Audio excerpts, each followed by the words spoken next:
Indian association of tour operators Andaman chapter ने श्री विजयपुरम हवाई अड्डे से अंतर्राष्ट्रीय उड़ानों को प्रोत्साहन देने के लिए भारतीय हवाई अड्डा प्राधिकरण के हालिया फैसले का स्वागत किया है। अंडमान लाइव से बात करते हुए IATO अंडमान और निकोबार द्वीप समूह के अध्यक्ष श्री मोहम्मद जदवेट ने बताया कि AAI पहले वर्ष में यूजर डेवलपमेंट फी UDF को पूरी तरह माफ करेगा, दूसरे वर्ष में 85% और तीसरे वर्ष में 65% की रियायत देगा।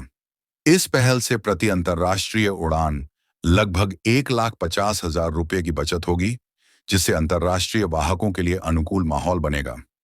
यह कदम अंडमान के पर्यटन उद्योग को बढ़ावा देने और क्षेत्र में आर्थिक विकास को गति देने में महत्वपूर्ण साबित होगा।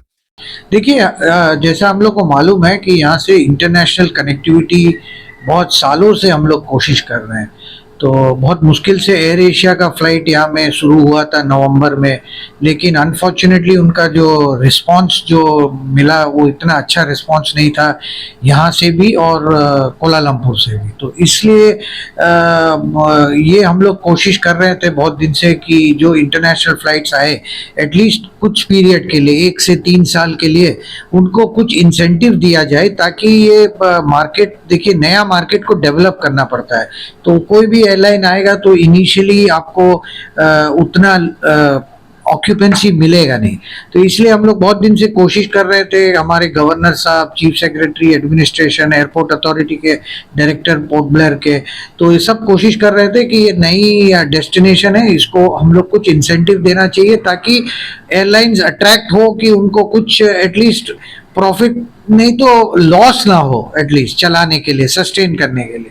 तो इसी संदर्भ में जो अनाउंस किया एयरपोर्ट अथॉरिटी ने कि उन लोग ने UDF जो बोलते हैं, यूजर डेवलपमेंट फी, लगभग ऑलमोस्ट 700 रुपीज पर पैसेंजर होता है। तो जितना भी पैसेंजर उन लोग ट्रांसपोर्ट करेंगे तो उनको आप एयरलाइन उसको क्लेम कर सकते हैं एयरपोर्ट अथॉरिटी को। In addition to that administration ने वैट का एग्जेम्पशन दिया था, वो अभी भी है। और डिफेंस, जो एयरपोर्ट हमारा जो डिफेंस के अंडर में है, उन लोग भी इन प्रिंसिपल एक अप्रूवल दिया है कि लैंडिंग चार्जेस जो है, जो यहाँ में एयरक्राफ्ट जब लैंड करता है रनवे के ऊपर, तो उसको एक लैंडिंग चार्जेस देना पड़ता है। तो वो भी इन प्रिंसिपल उसका भी एग्जेम्पशन हो गया है। तो ये सब करने से एक फ्लाइट अगर इंटरनेशनल कहीं से भी आए या यहाँ से जाए इंटरनेशनल, तो मेरे हिसाब से 1.5 लाख के आसपास का उनको एक इंसेंटिव मिलेगा। और इससे क्या होगा कि उनको ये अट्रैक्ट करेगा कि भाई यहाँ से हम कुछ इंटरनेशनल कनेक्टिविटी इस्टेब्लिश किया जाए। सर, और क्या क्या चेंजेस अंडमान देख सकता है ये डिसीजन के बाद?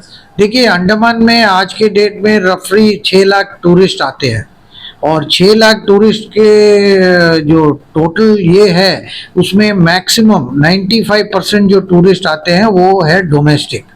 तो हमारा जो फॉरेन टूरिस्ट का जो अराइवल्स है बहुत लो है। तो इंटरनेशनल फ्लाइट अगर यहाँ से डायरेक्ट हो जाए, कोलालमपुर का जैसा हुआ था बंद हो गया, अगर हमारा बैंकॉक का हो जाए या सिंगापुर का हो जाए या कहीं का भी और हो जाए, तो क्या है कि फॉरेन टूरिस्ट को यहाँ आने में बहुत आसानी होगा। और इससे क्या होगा कि हमारा फॉरेन टूरिस्ट का जो परसेंटेज है ओवरऑल टूरिज्म के ऊपर बढ़ेगा। और अगर वो बढ़ेगा तो फिर क्या है कि हमारा फॉरेन एक्सचेंज अर्निंग्स बढ़ता है कंट्री का, और वो अपने कंट्री को और हमारा आइलैंड को, इकोनॉमी को मदद करेगा। इन एडिशन टू दैट हमारे जो लोकल पॉपुलेशन है यहाँ से, उनको भी एक अपॉर्चुनिटी मिल सकता है कि उन लोग यहाँ से बाहर जाएं, अपने साउथ ईस्ट एशिया जो हमारे बहुत पास है, बैंकॉक हार्डली 1 घंटे के फ्लाइट में है, कोलालमपुर 2 घंटे के फ्लाइट में है, सिंगापुर 2-2.5 घंटे के फ्लाइट में है। तो ये सब नए नए जगह वो जाके एक्सपीरियंस कर सकते हैं आउटवर्ड टूरिज्म के लिए। सो इनवर्ड भी बढ़ेगा, आउटवर्ड भी बढ़ेगा। क्या इसके बाद फॉरेन फ्लाइट ऑपरेटर्स अंडमान में आने के लिए अट्रैक्ट होंगे सर? जरूर मुझे लगता है कि ये होंगे और हम लोग chamber of commerce, Andaman Nicobar chamber of commerce से और हमारे इंडियन एसोसिएशन टूर ऑपरेटर्स है उनके थ्रू से ये बहुत कोशिश कर रहे हैं। हम लोग बहुत एयरलाइंस को रीच आउट कर रहे हैं कि देखिए इस तरह का हम लोग ने गवर्नमेंट ने इंसेंटिव और बेनिफिट दिया हुआ है, आप लोग कोशिश करिए कि एक नेक्स्ट सीजन से एटलीस्ट फ्रॉम अक्टूबर नवंबर का जो सीजन होगा उसमें आप एक इस्टेब्लिश करिए। हम लोग ट्रेड के तरफ से पूरा सपोर्ट करेंगे, गवर्नमेंट की तरफ से पूरा सपोर्ट करेंगे, तो ये कोशिश जारी है और देखिए शायद इसमें कुछ हमें फ्रूटफुल रिजल्ट मिले। बहुत बहुत शुक्रिया सर कीमती वक्त के लिए। Thank you.